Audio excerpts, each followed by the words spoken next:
Hey, it's you, man, from KC95 here. Good evening and welcome to Toasted Tavern. Your host, Scott Tobin, and the man called Wags are ready to bring you the night in sports. So pull up a stool, grab a drink, and let's get toasted.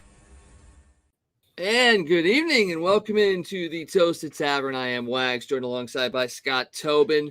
Both of us, honestly, are feeling it today. The change in the weather and the ups and downs of temperatures have beaten both of us down. But we are here for you because we have a lot of exciting stuff to talk about tonight. The Cardinals are still streaking, a back-to-back NL Player of the Week, NFL Week 3, upsets and surprises left and right, and we start our goodbye to an absolute legend here in St. Louis. First off, though, Scott, I know you're feeling it like I am, but outside of that, how are you doing? How was your weekend? It was good, man. It was good. With the way the Cardinals are playing, how could it not be good? It wasn't the best sports weekend for teams outside of the St. Louis area in Missouri. But, as a Cardinal fan, watching them pull off those 4 games in Chicago, just unbelievable. And this team may not lose again, Wags. I mean, they really may not the way they're playing right now. It's just unfreaking believable. Well, with Milwaukee coming in town starting tomorrow, they just clinched yesterday the NL Central. So they are potentially going to be sitting some guys, resting people, getting them ready for the playoff push. And then, as we know, the Cubs right now are pretty much the Cubs. So you got swept in 4 games in Chicago. So it doesn't seem like they've got much to play for, if anything at all. Even in spoiler, they don't have much to play for because by the time that series rolls around, there may not be a need for it. And that might be the only way that the Cubs actually win is the Cardinals themselves may be getting their team prepped for that wild card game, because as of right now, the Cardinals magic number is 1. They win tomorrow, it's over. They got the second wild card spot. And it's part of that 16 straight wins streak that they have going on. It's just been, like you said, unbelievable, because it's not just been one thing with this team. It's been everything with this team. The hitting is there. The pitching is there. The defense is there. We'll talk about the couple double plays that this team has turned the last couple of weeks. But we've talked about this before, but how is this team doing this all of a sudden? Is it because they're healthy? Is it because it's September? Is it devil magic? What is it about this team that's making them play the way they do right now? They're the team that we thought we were going to see when the season started. They're the team that we thought we were going to see. And, in April and May, it looked like we were going to see a team that was going to contend for the playoffs and be a really good ball club. And they are. They went out and, they fixed the pitching staff. You went out and got the Lesters and the Haps and the Wade LeBlancs, who doesn't get enough credit for what he did, and TJ McFarland and all these guys that came in and threw strikes in the pitching staff.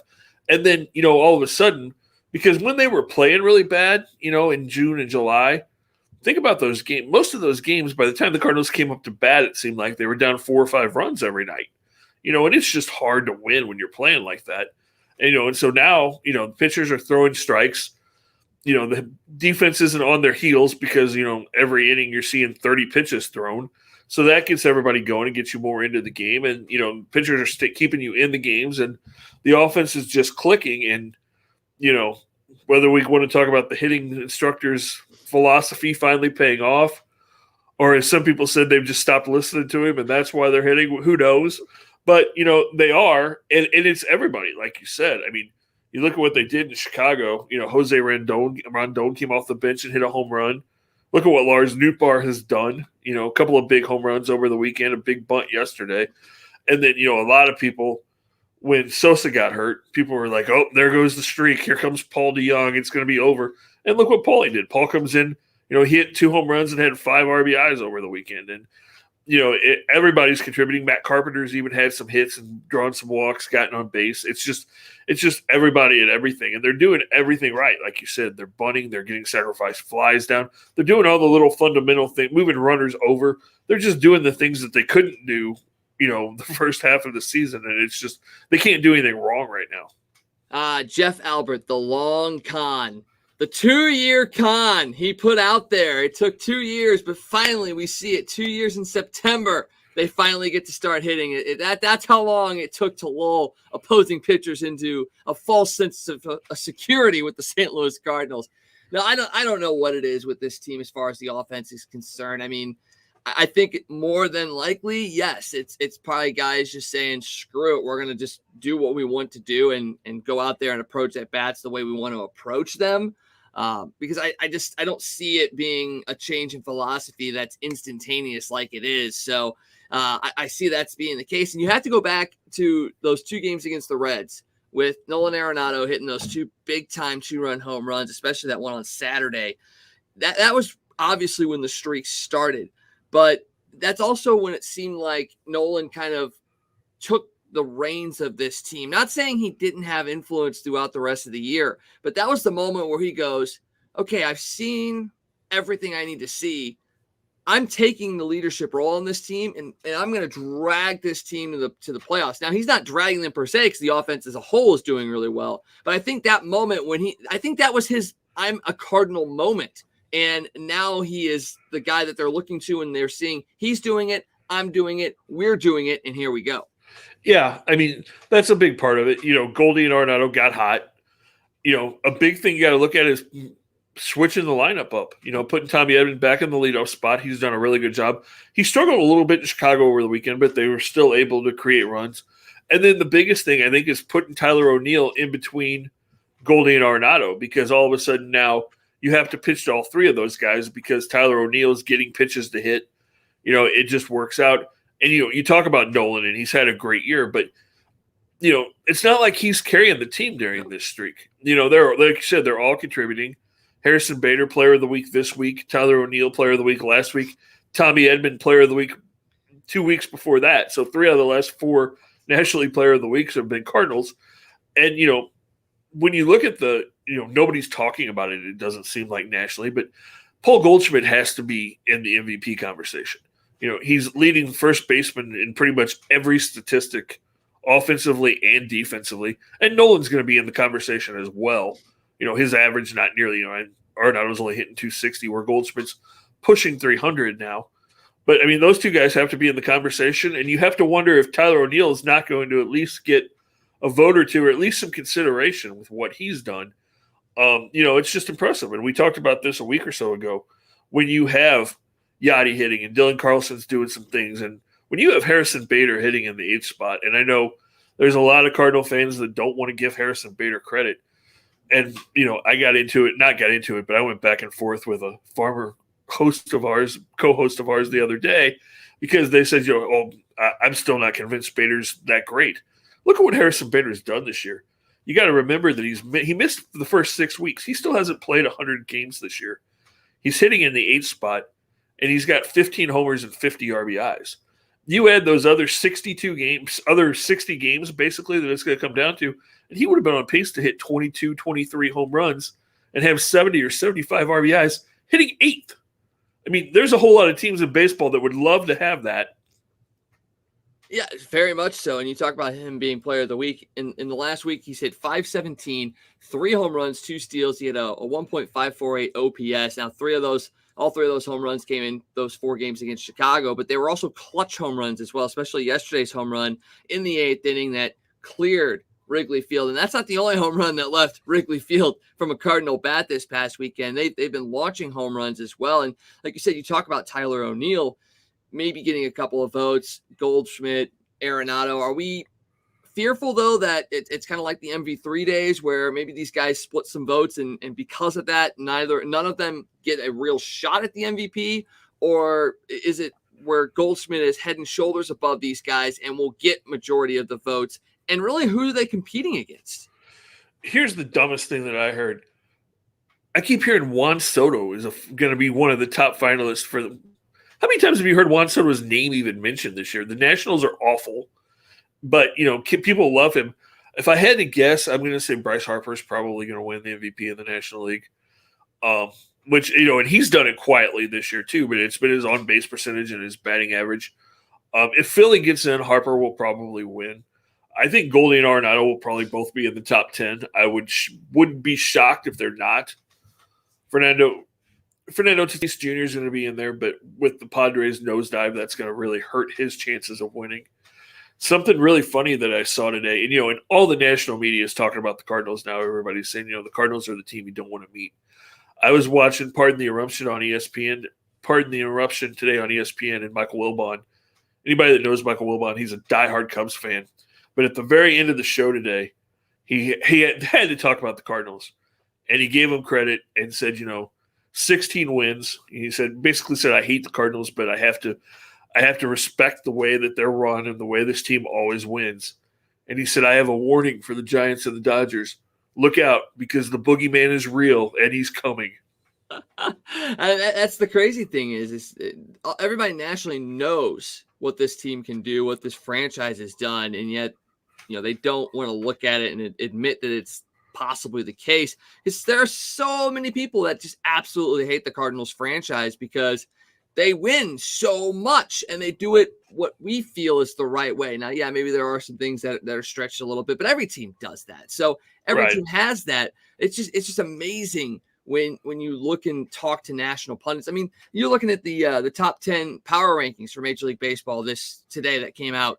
The Cardinals last week were 10th, and that was, near the beginning of the win streak. Well, now they've won 16 straight games, and they moved up to 9th.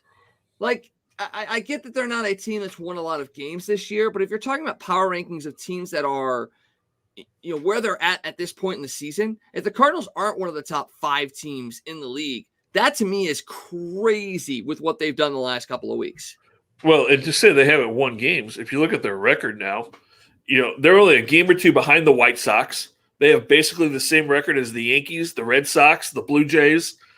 They're ahead of the Astros, or not the Astros, they're ahead of the Mariners, they're ahead of the A's. If they were in the East, they'd be winning that division. Other than the Giants and the Dodgers, they're pretty much right there with everybody in baseball. And they don't get credit because they don't have a ton of superstars. A lot of people still don't know nationally or still don't give credit to Tyler O'Neill or Harrison Bader. And they're like, oh, they've got Adam Wainwright. And they don't have the sexy names in the pitching. And a lot of people are like, oh, Paul Goldschmidt. Paul Goldschmidt's he's a great player and he's steady. But, he's not one of those guys that people get super excited about nationally because, as his nickname is, he's the big fundy. He just goes out there and does things the right way and doesn't talk about himself. And Arenado is like that to a certain extent, not real flashy. I mean, yeah, he gets fired up, but, he's not going to do a lot of commercials and be all over the place like a Tatis or a Soto or a Harper or some of those guys. So, the national media still doesn't give them a whole lot of credit, but that's fine. I mean, they never have. So why would we want it now? Let's just go in there and beat people, and we'll take it that way. That's very true. I mean, this team has always been not about getting the pub. That's what it comes down to. They're just that blue-collar, hard-nosed kind of team. They just put their head down and do the work. And that's what they've absolutely done all year. Yes, like we said, they have had some bad stretches. And even Adam Wainwright's come out and said, hey, look, we've sucked at points this year. We have not been good. But now they are playing well, and mainly in part because of a guy like Adam Wainwright keeping them in most of these games. But you already mentioned it before about John Lester and Jay Happ and these guys. You get Flaherty came back on Friday. Dakota Hudson came back on Friday as well. Obviously, they're both bullpen pieces for this run, possibly. But what are you looking like as far as what the rotation could look like if they get past that first wild card game? I mean, you have to have Wainwright in there for sure. You're going to have Lester in there. I mean, what else? What is that rotation going to look like? There was some talk today that you could very well, depending on what happens this week, Dakota Hudson could be the number 3 starter if you get into that 5-game series. He's probably going to pitch once this week. If he can show again that he can go 4 or 5 innings, because, in the playoffs, as we know, that's about all the starters are going to go for the most part. He may be in there. But, the way Miles Michaelis has pitched the last couple of starts, I mean, he's thrown more innings than anybody his last 3 starts in this rotation. I think Michaelis has to at least be in consideration. Lester it'll probably be Wainwright, Lester 1-2, I would imagine. Although, it's funny we talk about it during this 16-game win streak. Adam Wainwright actually has the worst ERA of any of your starting pitchers, which is just funny. But yeah, I think it'll be Waino, Lester, and then, we'll see how it goes. Whether you go Michaelis, Hudson, 3-4 potentially. You could go with Hudson and then Flaherty a little for an inning or so if you needed to, or Happ could jump in there. I don't know that you want to mess with KK a whole lot. I think that's he did pitch a couple of innings okay against the Cubs this weekend, but I would be nervous about putting him in a big spot in a postseason game. But yeah, that's probably how it's going to look. It's going to be some combination, I would think, of Wainwright, Lester, Michaelis, Hudson, probably the four guys that you would count on, and then either Happ's in the rotation or he's your long relief guy. It's going to be interesting. It's going to be very interesting. It's also going to be interesting to see how the starter for the wild card game would line up, because more than likely you're going to throw a Wainwright out there for that wild card game. And then depending on who they play will depend on who he sees. So that's going to be a real fun piece to see. Let's talk quickly about the defense, because that has been pretty solid all year, but not more so than it was the last 2 weeks. And really, you got to go back to those two double plays that they turned, one against the Mets and then one against the Cubs on Saturday. It just shows you the fundamentals that this team focuses on. And it was something that was lost in the Mike Matheny days, but it seems to have kind of had a renaissance with Mike Schilt. Walk us through both of those double plays, and then we'll talk about the Sunday, the very last play of the game on Sunday. But talk about those two double plays first, and just what that showed you about this team. Well, it comes back to talk about the fundamentals. It comes back to, and both of those plays were started by a guy named Paul Goldschmidt, who is as fundamentally sound. Like we said, his nickname is the Big Fundy. He's as fundamentally sound as anybody there is. He started both of those plays. He's kind of the general on that infield. And then, you have Goldie. Real quick before we get into the double plays, I think the thing that settled down this defense, and we talk about him all the time, but when you go back and you look at what made this defense go from being, in April and May and thinking, man, I thought they were going to be better than this. It all goes back to Harrison Bader. When you put Harrison Bader in center field and you move Dylan Carlson back to right and Tommy Edman back to center, I mean, when does this team make errors? They don't. You go back. Sosa's made a couple here and there, but for the most part, it's not been like throwing errors. It's just been maybe a guy trying to make a play or a bad hop. It's never been anything super egregious. But yeah, you've got the speed in the outfield of Bader, O'Neill, and Carlson. You've got the sure-handedness of Goldschmidt and Arenado on the corners. You've got Molina behind the plate, obviously. And you can't discredit what Tommy Edman does as well at second base. He's a very serviceable second baseman. Yeah. Compare his numbers to what Colton Wong is doing this year, and they're not that far off. And I was one of those that was preaching about losing Colton Wong's glove. And I'll be perfectly honest, it hasn't been missed as much as I thought it was going to be. And then you throw out Sosa, who's played well at short, and even DeYoung has good range, but Sosa has a little bit more range. But you talk about it, there's so many Gold Glove opportunities on this team. Yeah.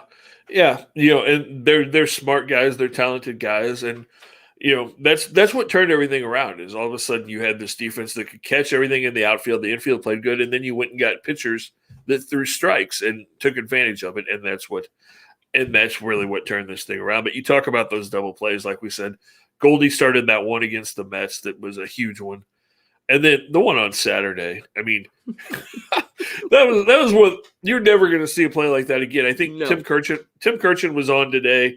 I heard him and said the last time anything close to that happened was in 2009. So you're talking like 11 years ago, and there were only like 6 players involved, not 8 or whatever were in this one. But, again, just the smarts and the baseball ability of Goldschmidt to field that ball, turn around and throw to the plate. And then you have Yachty go to Arenado, and then it goes to DeYoung, and then it goes to Edman, and then there's rundowns everywhere, and then somehow Harrison Bader, and again, it comes down to just being a smart baseball player. Bader comes in and covers second, and he gets involved in the double play. And there was a picture today, and I don't know if you've seen it, but, all these guys are running around, and Bader's on second, and somebody took a still picture, and as everybody's running around, between second and short, standing on the infield, just barely on the grass, is Tyler O'Neill. And literally, he has his hat off, and he's laughing. Watch. Just standing there, it's one of the best pictures you'll ever see. Yeah. That is hilarious. I have not seen that picture, and I'm going to have to find it, because that is absolutely freaking hilarious, because that shows the looseness of this team too. You have to talk about that, because there's a lot of times when you get to this part of the season, teams are tight, they're tense. especially in a playoff race. And we've seen the seriousness of playoff races here in St. Louis before. I mean, you go back to 06 and 2011, and both those races were pretty intense. But for some reason, I don't know if it was just this team just felt like they had nothing to lose or what, but it's been fun. It's been loose. It's been goofy. And yet it's been some of the best baseball that we've seen in the last probably 2 years in St. Louis. So you gotta take that and say, hey, that's the MO of this team. This is exactly what they needed to have happen. And maybe it's Schilt loosening things up a little bit. I mean, he did loosen his lips yesterday. I mean, that was a pretty colorful sentence he threw out there yesterday after that play on, to almost what should have ended the game. Let's talk about that real quick, because this one's got a lot of people kind of confused, including the umpires. You had obviously the end of the game yesterday pop up to the left side. Nolan Arenado coming in, slips. The ball is fair. He throws to third. They throw to second. Both those guys are called out. Ortega overruns second base. Edman goes over and tags him after Goldschmidt says, hey, go tag him. And yet, at the end of the day, the umpires congregate and they say, okay, it was infield fly rule, which means no force out. Runners can advance at their own risk. That's essentially what happened. And then they didn't call the guy out at second after he overran it and was tagged. And the explanation he got from the pool reporter afterwards was really kind of vague and suspect. But I look at it and I go, okay, I think I understand what the umpire was doing and why they agreed to not call the guy out at second. But how do you not know as an umpire what an infield fly rule is? I mean, the ball was freaking on the infield. You had to assume that there was going to be an infield fly rule. Well, that's what didn't make any sense, is why that second base umpire called time after the ball hit the ground. Because like you said, the runners advance at their own risk.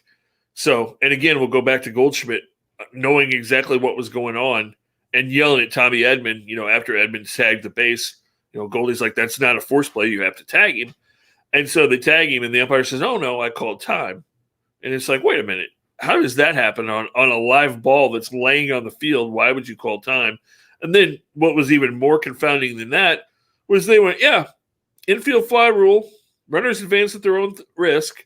You tag the guy out, but I called time, so we're going to advance the runners to second and third. That was the part that I still haven't heard an explanation for how that happened.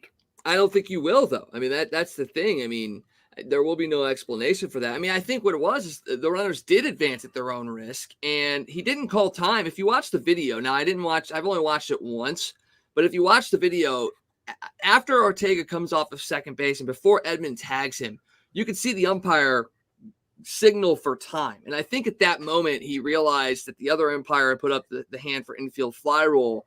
And I think it was more of a, hey, the guy Ortega thought he was out at second. That's why he left the bag, because I called him out because I didn't know it was an infield fly rule. But once I realized it's an infield fly rule, I called time to protect the sanctity of the guy being at second base. So I'm not saying it was a good call or good explanation or anything like that, but I think that's probably what the mindset was, hey, look, they called the infield fly rule. Whether or not the players on the field knew what they were doing, they still did advance while the ball was live. And then after I realized and calling him out that it was an infield fly rule, I called time to say, just basically say, okay, the play is over. He cannot be tagged out at this point. And it was bang, bang at that point. So I can understand Edman going over there and doing what he did. But I think that might have been what all of this precipitated. Now, it's all a moot point because the Cardinals got the strikeout on the next player and it didn't cost them. But it still, once again, baffles me how on a pop-up the way it was, how did he, as the umpires, do you not automatically say, okay, this is an infield fly? I mean, that rule has confounded me ever since that wild card game against Atlanta. So right. If the umpires don't even know what constitutes an infield fly, why is it either on the books or why not make it standardized? Well, and the weird thing was the umpire said, I saw one of the umpires, or a quote from one of the umpires that said what confused them was that Arenado picked the ball up and threw it to third. Well, that's just automatic reaction because there's a guy on second. He's probably going to go to third, get the force out. and then you go to second and you tag the runner. What's still and you're right. The umpire said, "Okay, I called time. The guy's going back to second base." What didn't make sense though is Edmund tagged him. You said I called time. The runner gets to go back to second.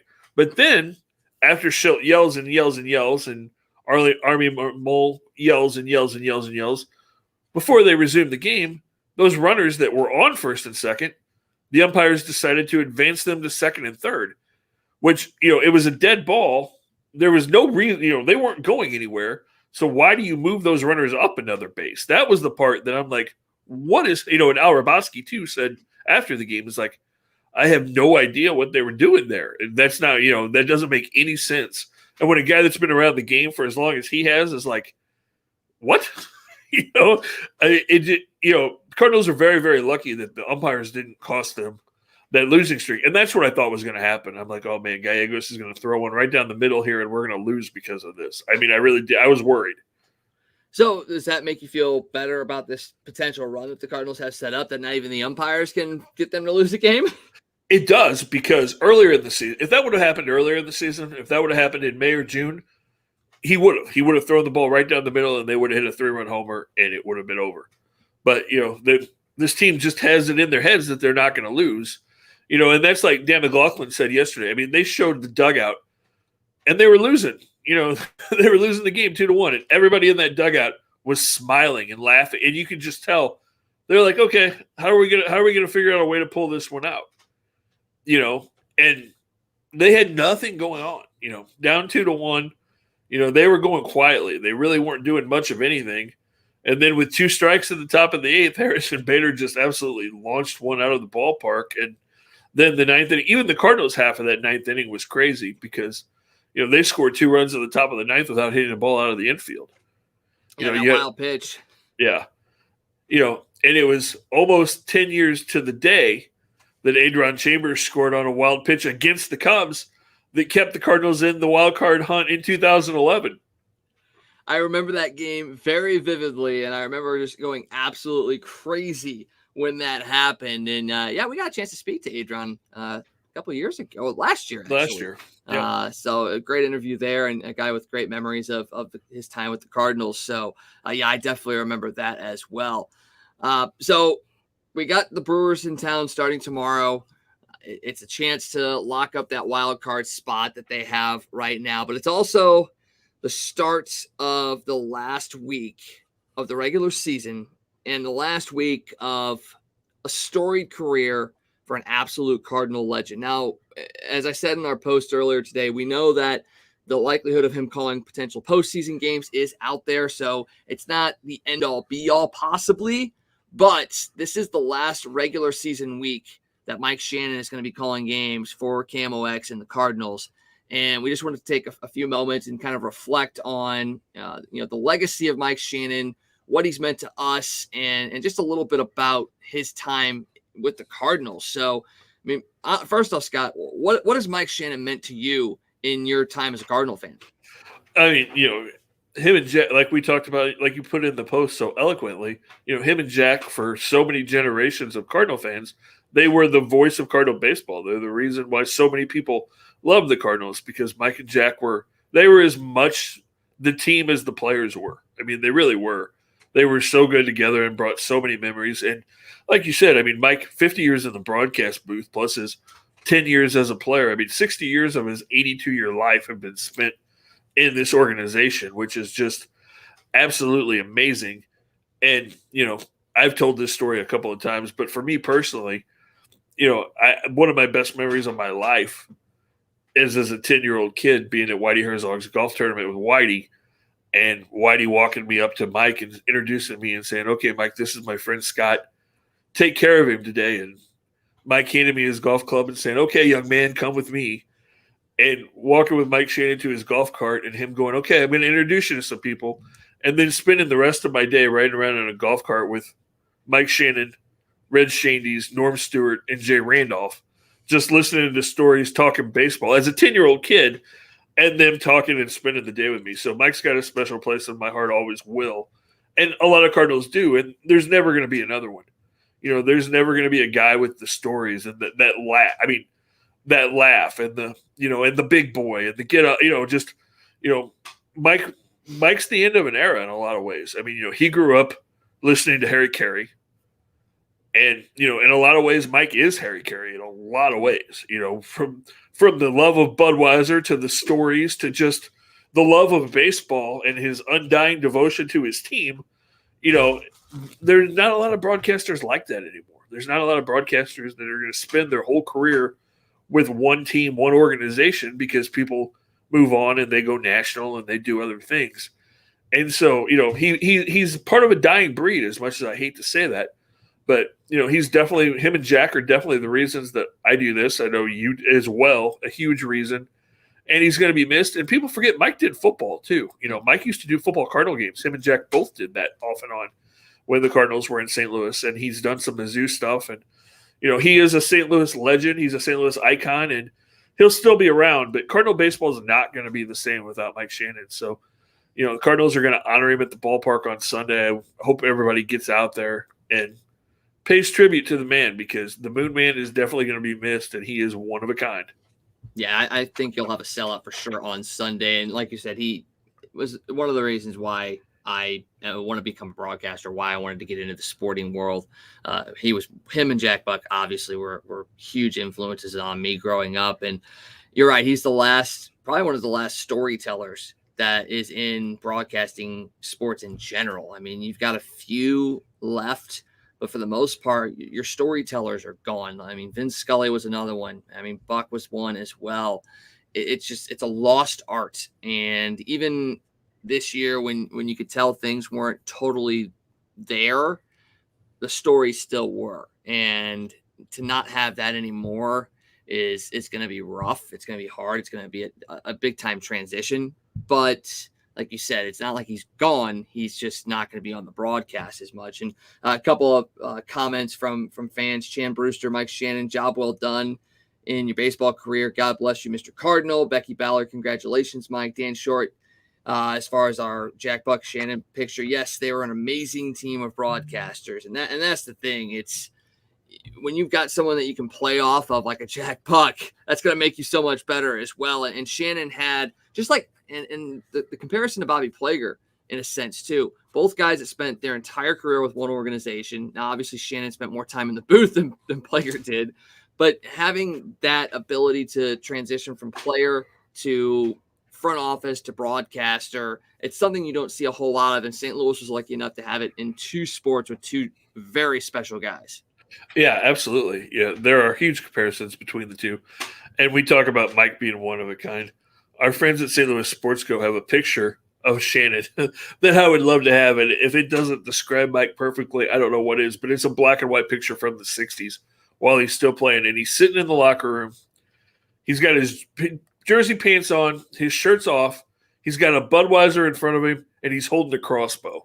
I mean, if that's not Mike Shannon to a T, I mean, just of all the people, I mean, that's just who he was, That's a crossbow, like yeah. A crossbow. Yeah, with his Budweiser in front of him, spikes still on, just Probably taking aim at a Cubs player. That's probably what it ended up. That's probably what it was. It was probably a rivalry game, and they were going after Cubs players. Wow. Well, we want to hear your memories of Mike Shannon as well. Pop on our page and head over to the photo of him and Buck and just leave your memories of Mike Shannon and what he meant to you as a Cardinal fan or even as a Cardinal opponent. I mean, you see a lot of times opponents that are very complimentary of somebody on an opposing team. I mean, we get tons of people that are opponents and said they were scared of Bob Gibson. Totally understand that. But, if whatever memories you have of Mike Shannon, let us know about it because, we want to celebrate Shannon as long as we possibly can. And this is the last week of the regular season. We want to be able to celebrate him all the way up until the last day of the season, which hopefully will be a World Series championship. Let's make it special and make it historical for him because not only are we celebrating 2011, 2006, we're also celebrating Mike Shannon. You're talking 50 years, 10 years, and 15 years, all being celebrated in 1 year. Why not add a championship to the end of that? Well, and think about all the championship teams that Mike Shannon was a part of. As a player, 64, 67, 68. And then as a broadcaster, 82, the National League Championships in 85 and 87, and then everything in the 2000s, 04, 06, 11, 13. I mean, he's seen a lot. And before we move on, one last bit of trivia about Mike Shannon that probably a lot of people don't know. He hit the very last home run in Old Sportsman's Park, the first Busch Stadium, and the very first home run in Busch Stadium, too. Wow. That is something I did not know. Oh, My gosh. So, yeah, he's been through 3 iterations of stadiums. He has seen so much stuff as far as championships and not championships. We won't talk about 85 very much, but, he was there for that. But just an amazing person, player, broadcaster, human being, Mike Shannon. Celebrate him all this week. Listen to as many games as you can on KMOX with him on the broadcast. Go out there on Sunday and celebrate the career and legacy of Mike Shannon and just show him all the love that you possibly can because he deserves it. And sometimes we don't show love for our favorite people until it's too late. Well, we've got the opportunity to make sure it's not too late. So get out there and celebrate Mike Shannon every chance you get this week. And hopefully we continue to hear him throughout the postseason because that means the Cardinals are going deep in the playoffs as well. All right, let's flip over to the NFL because week 3 is kind of wrapping up. I wouldn't say it's wrapped up totally because the Eagles are trying to make a play in this game, but the Cowboys up 27-14 on Monday Night Football. Real quickly, this week, a bit better of a week. Last week we had a good week. This week I think we had a good week as well. Scott went 9-6. I was 10-5 this week.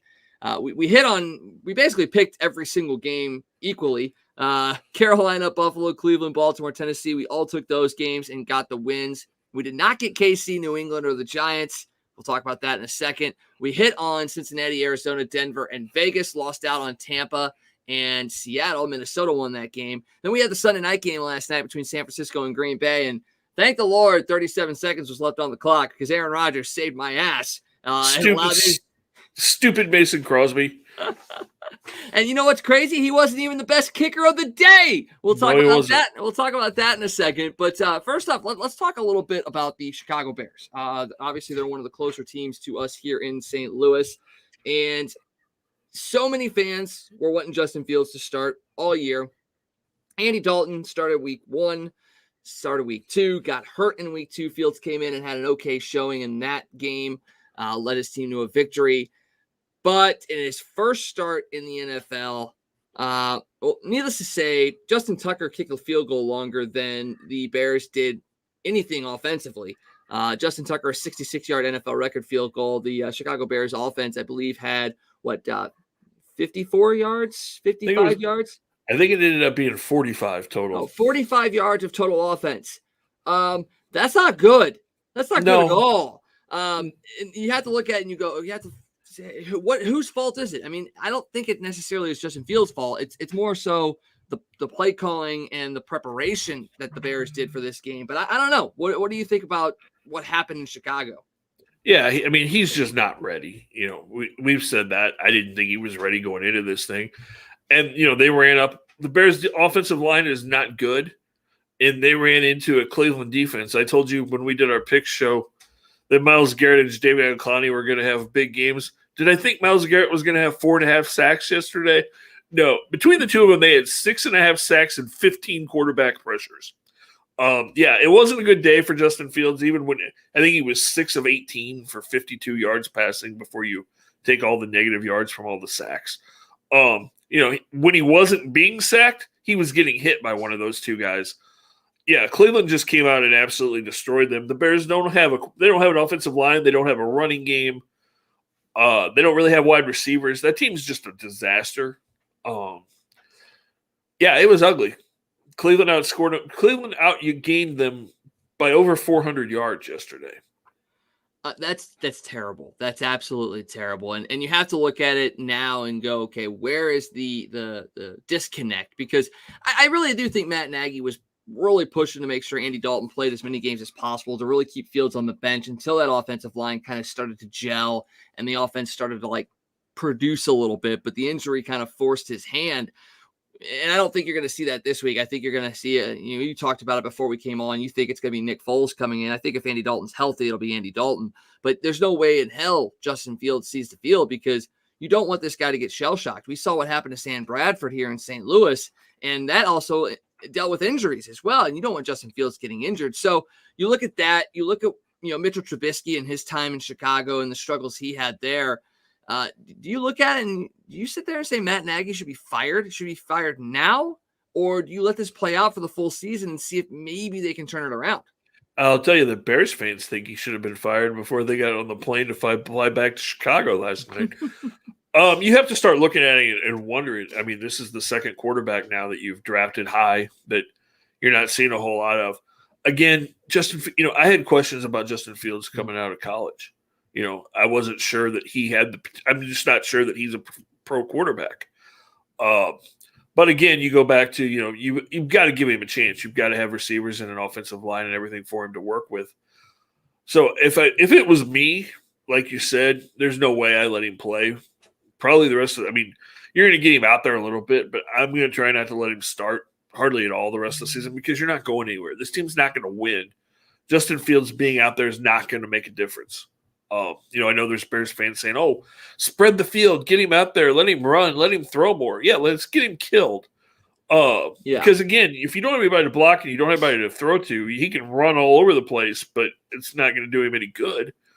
I think Matt Nagy's days are probably numbered in Chicago. But I'm not sure how this team got that bad that quickly because when you think about it, just a couple of years ago, Mitch Trubisky almost had they should have won a playoff game if not for missed field goals. They were the NFC favorite that year. Yeah. And to see where they are now, there's just not much. You look at that team. You've got Khalil Mack and you've got a couple of Roquan Smith and you've got a couple of pieces on defense, but there is nothing on the offensive side of the ball that you look at and go, okay, here's a piece that we can really build with and really put us in contention. They are miles away from being good. So another Chicago team that's fallen completely fast in three. Go back 3 years and look at the Bears and the Cubs and look at the trajectory that they were supposedly supposed to be on.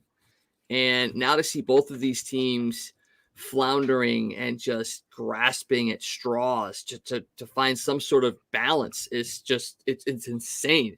That Cubs team was set up for a deep run for multiple years, and they just could not do it. And then the Bears, like you said, outside of a missed field goal, maybe they advance, maybe they even make it to the Super Bowl that year. Maybe the trajectory of Mitchell Trubisky is wildly different if that happens. But now you got both these teams that are just not playing well, terrible, and looking to rebuild pretty quickly.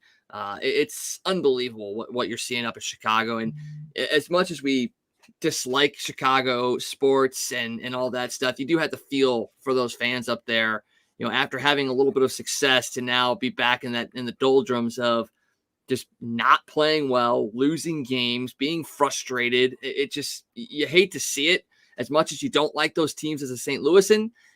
As a fan of sports, you have to feel for those fans. Yeah. And I've always liked the Bears, but it's bad. It's bad.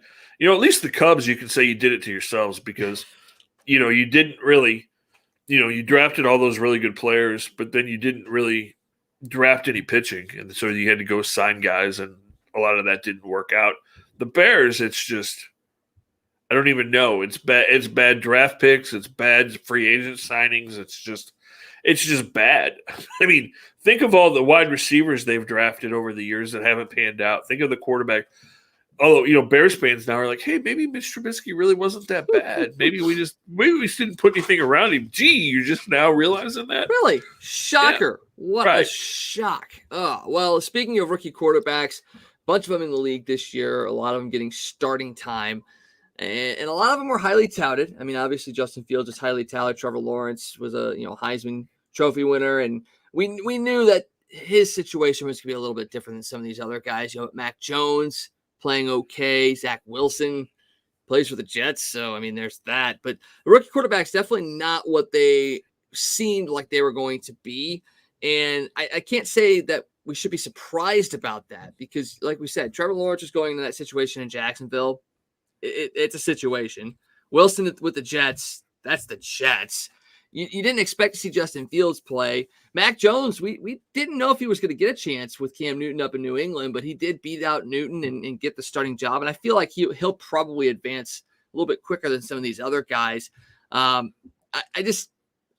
You look at it and you go, there's a reason why the successful quarterbacks nowadays are quarterbacks for the most part that sat out at least a year to gain experience. And if that means your team has to go through a losing season with a guy like an Andy Dalton, then as a fan, you should sit back and go, look, okay, I get it. We're gonna be bad this year, but if you see progression, you see them doing, good draft picks and maybe signing a free agent here or there that's going to help, I can deal with a losing season. It's going to suck, but at least I know there's positivity on the horizon. Whereas in this instant gratification world, it's like, oh, wait, Andy Dalton comes in and loses the first game. Get our rookie quarterback in there. Let's see what he can do with no offensive line and no running game and all that stuff. We want so much right now that we can't be patient enough to sit there and go, the right thing to do is to sit these guys for at least a year, get them acclimated to the game, and then get them in there. And, it's funny because that's the way it used to be. They might not sit a year, but you'd sit half of the season and then you go out and play. And then something weird happened a few years ago. And I know people are saying, how come these rookie quarterbacks were so highly touted and they're not any good? And we saw a bunch of them come in and start. Well, you got to look at the situations that some of these guys came into because – 3 or 4 years ago, all of a sudden, you had guys like Patrick Mahomes and Deshaun Jackson and Deshaun Watson. Sorry, I just combined Deshaun Watson and Lamar Jackson. But those three guys are who I was going to talk about: Jackson, Watson, and Patrick Mahomes. But you got to remember that all three of those guys got lucky. They didn't get drafted first, second, third, fourth. Patrick Mahomes landed in a team in Kansas City that was already really good. And you had Alex Smith there, and they were a playoff team. You already had Tyreek Hill. You already had Kelsey. You already had Sammy Watkins. You had these weapons, and he just kind of got dropped in there. Deshaun Watson went to Houston, and you had J.J. Watt, and you had Jadeveon Clowney, and you had Brian Cushing, and you had a pretty good wide receiver. And he was there. Lamar Jackson went to Baltimore. Baltimore was a legitimate playoff team. Super Bowl contender every year. They got drafted 10th, 12th, 14th. They landed in good spots. They're not going to the Jets and the Jaguars, the worst teams in the league, and trying to rebuild. And so people got spoiled with that. And so when these guys this happens, I'm seeing people going, oh, Trevor Lawrence is a bust. He's horrible. Well, look what he's playing with. And he's played 2 games, and he's not played that bad. I mean, they were right in that game with the Cardinals until the fourth quarter yesterday. Zach Wilson, if you're Zach Wilson, you got to be looking at what Sam Darnold's doing now in Carolina and going, okay, just give me a couple of years and maybe I'll get traded. Get through this rookie contract and I go where I want. Yeah. Mac Jones was awful yesterday in New England. They're just not ready yet, and so, give it a couple of years and these guys will be pretty good, I think, except I'm not sure that Wilson's going to have much of a chance with the Jets. You just hope he doesn't get destroyed. That's the thing. I mean, because Sam Darnold at least avoided injury for the most part outside of the mono thing. But then you got, as long as he doesn't get injured, I think he does have the potential to maybe go somewhere and be successful as well. So, yeah, we'll see how that plays out. One guy that did get a chance to sit behind somebody and somehow is still playing very, very well despite the disgruntledness of the offseason and all of that is Aaron Rodgers. And we kind of touched on it earlier about the fact that he led this team down with 37 seconds left for the game-winning field goal against the 49ers last night. You look at Aaron Rodgers. We know what happened in the offseason. We know how week 1 went for them. But over the last 2 weeks, he's been dialed in. He's been the pissed off, scorched earth Aaron Rodgers that we thought we were going to see starting with week 1. Is he basically trying to prove to Green Bay, hey, look, I'm freaking phenomenal no matter who you put around me. So I'm going to go out and show everybody else what I can do with nobody around me or who I want around me. And then next year I'm going to go somewhere and just absolutely trash everybody. And by doing that, he's going to go out and win the MVP this year and maybe lead the Packers to the playoffs and a Super Bowl berth. I don't think he's going to win an MVP. I mean, yeah, he's played pretty well. Although, can somebody please tell me how you give Aaron Rodgers the ball with 36 seconds left? All he has to do is get into field goal range. He has one wide receiver. One. How is Devontae Adams wide open for a 30-yard pass on the very first play of that drive? Because the 49ers defense is not good right now. I think they got a lot of injuries on the back end as well. But yeah, it's Devontae Adams. Cover him. Yeah, I mean, he was literally wide open. It's like, what are you doing? San Francisco scored too fast. Gave him too much time when all they needed was to get into field goal range.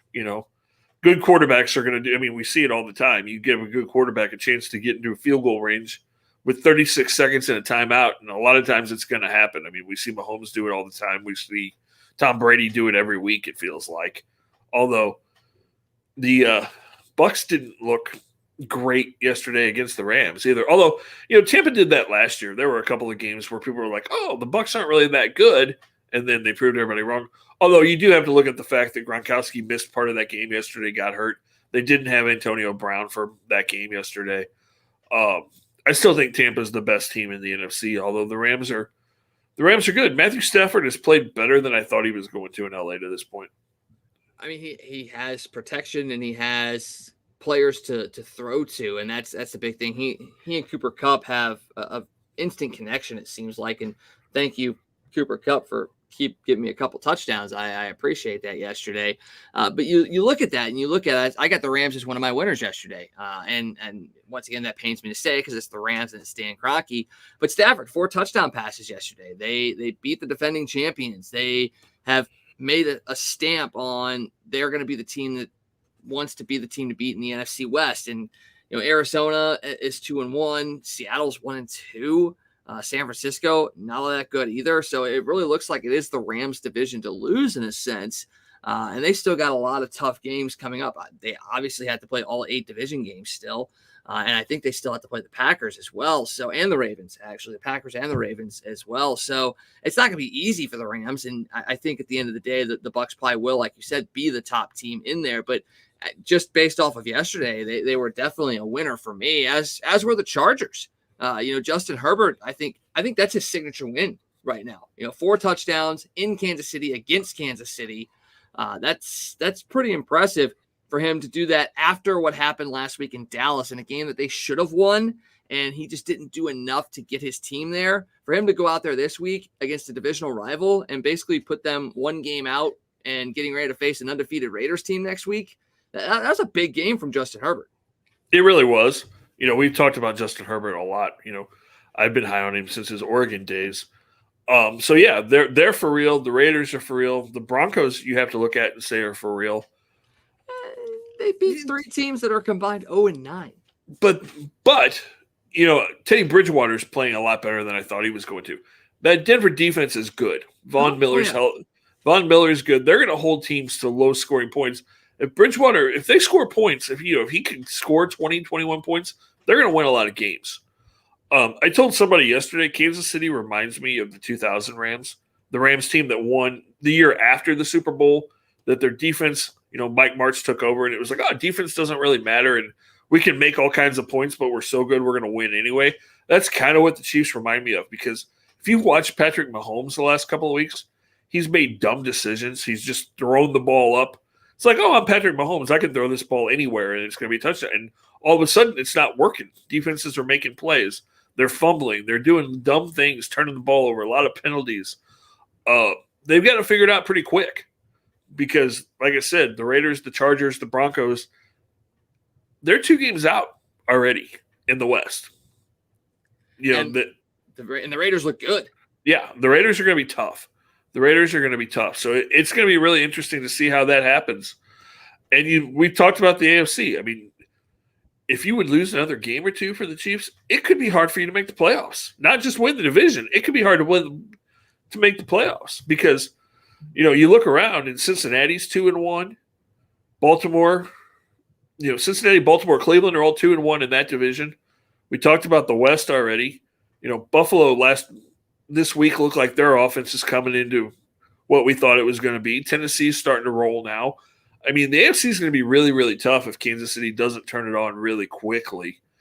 And you talked about the Cardinals. You said the Cardinals are 2-1. Did they lose last week? I thought they were 3-0. They might be 3-0. They might be 3-0. Let me double check real quick. I thought they had lost one game. No, they are 3-0 as well. So yeah, they're right there with the Rams tied. I don't think they're as good as the Rams are, but 3-0 it's a pretty good start. I mean, DeAndre Hopkins playing well, Kyler Murray playing well. AJ Green made an impact yesterday, 5 receptions, 112 yards. So I mean, it's going to be a tough fight for sure. But I like Arizona. I like them a lot. Obviously, we've got the logo in our bottom half of the graphic there, but they're a dark horse team for me. They're a team that I think can get there, but it's going to take a little bit more than you think. Yeah, I mean, I picked the Rams to win that division, but I picked Arizona second. And actually, I think the Rams and Arizona play each other this week. Let's take a quick gander because that's another first place battle because you've got, like I said, you got Vegas and the Chargers playing this upcoming week as well. Let's see. James, Lions, Bears, Panthers, Cowboys, Browns, Vikings, Giants, Saints, Chiefs, Eagles. Yep, Cardinals at the Rams this week, a 3:05 game. You got the Seahawks and 49ers playing as well. And on Monday night, Raiders and Chargers. So, and then the Sunday night game, forget about it. Bucks at Patriots. Come on now. We'll talk about that when we do our NFL picks later this week. But, that should be a fun one as well. Real quick, another winner for me is that aforementioned Justin Tucker, an NFL record 66-yard field goal to win the game against the Lions. On the flip side, we talked about the Bears. We talked a little bit about the Chiefs. The Steelers, in my mind, are a loser this week yet again. They've got no offensive line help. The running game is non-existent. In fact, their running back, Najee Harris, actually was their leading receiver yesterday. So there's all kinds of issues up there in Pittsburgh. And in a division that we thought was going to be highly competitive and already is, they're in last place. Yeah, after they beat Buffalo, you're like, oh, maybe the Steelers are back. But they've had injuries. TJ Watt's hurt, hurt his hamstring in that second game. Ben hurt his had a pectoral injury. And Mike Tomlin said, first part of the week last week that it was going to affect his ability to really practice. So we're not sure how healthy he is. And like you said, that offensive line is horrible. So it's going to be tough for the Steelers if they have injuries to be competitive because that division is really, really tough. And I know I pound this and am driving the bandwagon. But that Cleveland team, if that defense plays like they did yesterday, nobody's beating that team. Sorry. They're just not because that offense is good. I mean, Baker didn't play really well yesterday. He was just kind of off, even though he still threw for 260 yards. But when you have two running backs that can do what Chubb and guys can do, and then you've got your wide receivers, and they didn't have Jarvis Landry yesterday. Odell stepped up, had 5 catches for 70 yards. They're just really tough to beat. Kareem Hunt, I don't know why his name disappeared out of my mind there for a second. But yeah, when you have Hunt and Chubb in the backfield and then those receivers, and then if that Cleveland defense with Garrett and Clowney can do what they did yesterday, they're going to be really, really tough to beat. They really are. It's going to be a fun one. And you're driving the dog pound wagon. That's what you're driving is the dog pound wagon. And yep. We're going to have to create some sort of t-shirt or something around that. Having you leading the dog pound wagon. That'd be pretty funny, actually. Real quick, one more note before we get out of here. The St. Louis Blues were in action tonight, second preseason game of the season. Saturday night, they took down the Wild 6-2. James Neal had a hat trick. Tonight, Blues are hosting Dallas, and after falling behind 1-0, the Blues were able to tie the game up in the second period on Pavel Buchnevic's first goal as a Blue on the power play.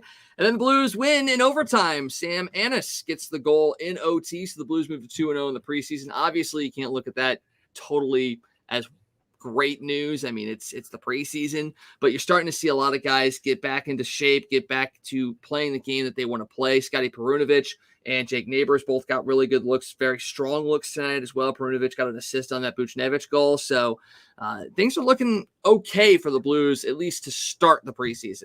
Yeah, definitely off on the right foot, which is what you want to see. They scored a bunch of goals, like you said, the other night, played well tonight, and you just build on it and get ready for the regular season. But yeah, definitely a good start for the Blues. Absolutely, 100%. And then one more thing, Scott, before we get out of here, let's talk a little bit about the Real Men Wear Pink campaign. Yep, and we're getting closer and closer to October. As everybody knows, October is Breast Cancer Awareness Month. And we are trying to raise as much money for that cause as we can. The campaign's been going now since the middle of September. So We've already raised some money. We want to raise a lot more. You can find links on our page, all of our social media pages, my personal page. There's some events coming up that we'll be talking about here in the next week or so. We're going to be wearing some pink, doing some different things, getting out there, seeing people talking about breast cancer awareness. But like I said, please, if you can, any amount that you can donate really, really helps. So like I said, there's links on our page, all our social media pages, my personal page. Just please, whatever you can donate and help us fight breast cancer, we would really appreciate it. 100% agree. Make sure you click on those sites and donate. So once again, we're going to take another break on Tuesday night because it is Tuesday nights, and we'll be back probably on Wednesday. I know Scott is going to be working down at Busch Stadium this week, so we may have some pre-recorded stuff going out, or maybe we'll have our guys from Toasted St. Louis joining us as well to talk a little bit about the Blues and getting prepped for the season as well. So be on the lookout for that. And then once again, we've got plenty of high school and college coverage coming up here from both of us. I get a chance to head over and call a high school soccer game tomorrow. We've got some high school football coming up this week, and I'll be in Greenville, Illinois on Saturday for a soccer doubleheader as well. So plenty of sports action coming up this week. Whether it's here on the Tavern or on other networks as well. So make sure you join us for that, and we'll get that information out when we have it available.